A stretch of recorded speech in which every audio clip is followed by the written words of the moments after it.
there's never a good time to do anything. Expand. In the sense that it's not about waiting to be ready. It's not about waiting for the perfect moment. There aren't really good or bad moments to start anything. It's just what you make of the moment. Mm-hmm. So you might as well just like make it a good moment. Do it now. And do you think that's because people are too busy living in the past or the future? They don't live in the present? Yeah, definitely. Also, just starting is really scary. Mm. And as soon as you make an idea an action, it's less of an idealization. It's less romantic. It's less what it could be. It's what it is. Mm. What it could be is incredible. What it could be, like but then what it will be, what it actually is terrifying, and you have to put a lot of work into it. So one of my pet peeves, so something I live by, the opposite of that, die by, is when people say I'm an ideas person. Mm. I'm like, that just tells me you're not an actions person.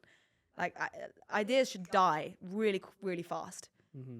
You should kill your idea and make it an action, because you'll very quickly see that whatever you started with will not be what you end up with. Mm. So just have the idea as fast as possible, try and make it happen, and execute. I love that.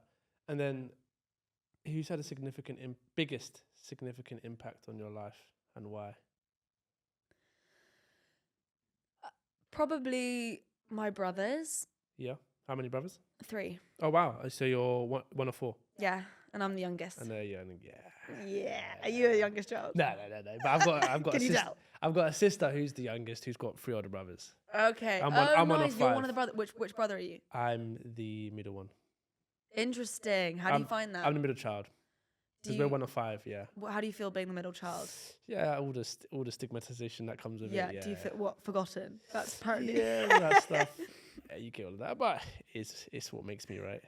Because I said, I don't actually believe any of that. I was a devil child, and I was quite. Okay.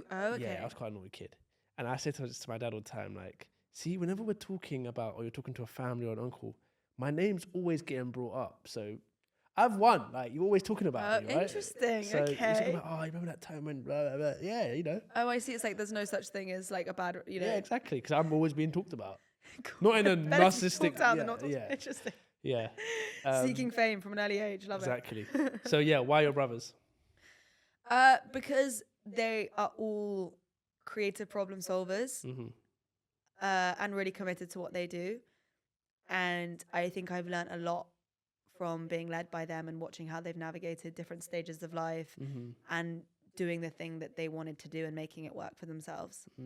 I think. And they're just all really kind and really grounded. Yeah. And just so creative. And yeah, I just think I feel very privileged to be in a household where that was like happening around me. Yeah, especially 3 boys, you know. Yeah. I mean, like, I got bullied as well. Don't worry about it. A lot. But almost grateful for that too. I think I have quite a thick skin. That's what happens. Yeah, I think they think I'm like quite a ridiculous individual. Yeah, and like that's fine. That's what happens. Yeah. Character building. That's what we say to that's what we say to my younger sister. That's all character. Yeah, we're character building you, building your character. Exactly.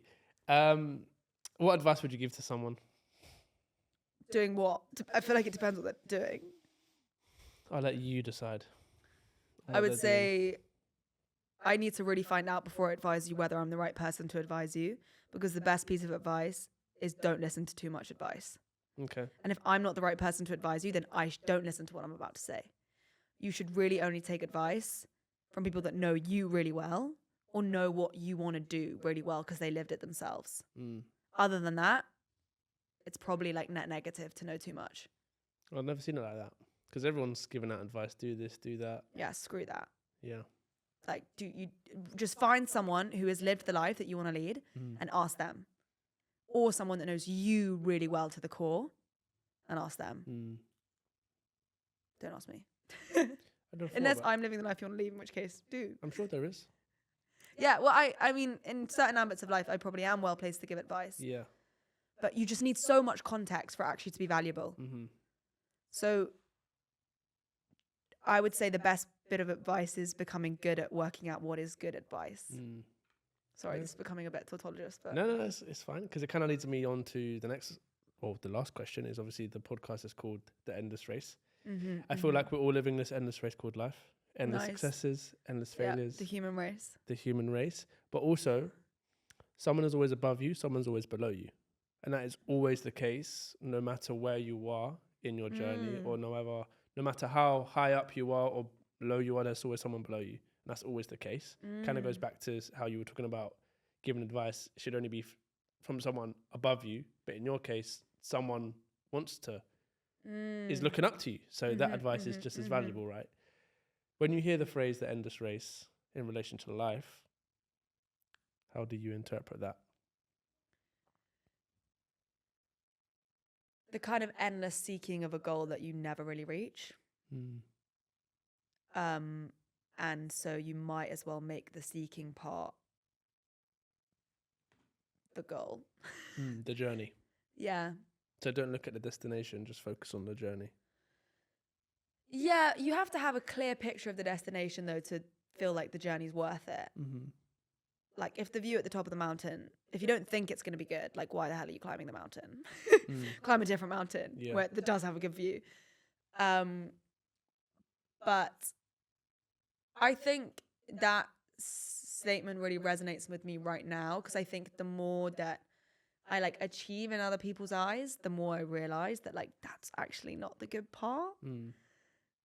And the figuring out how to get there is the fun part.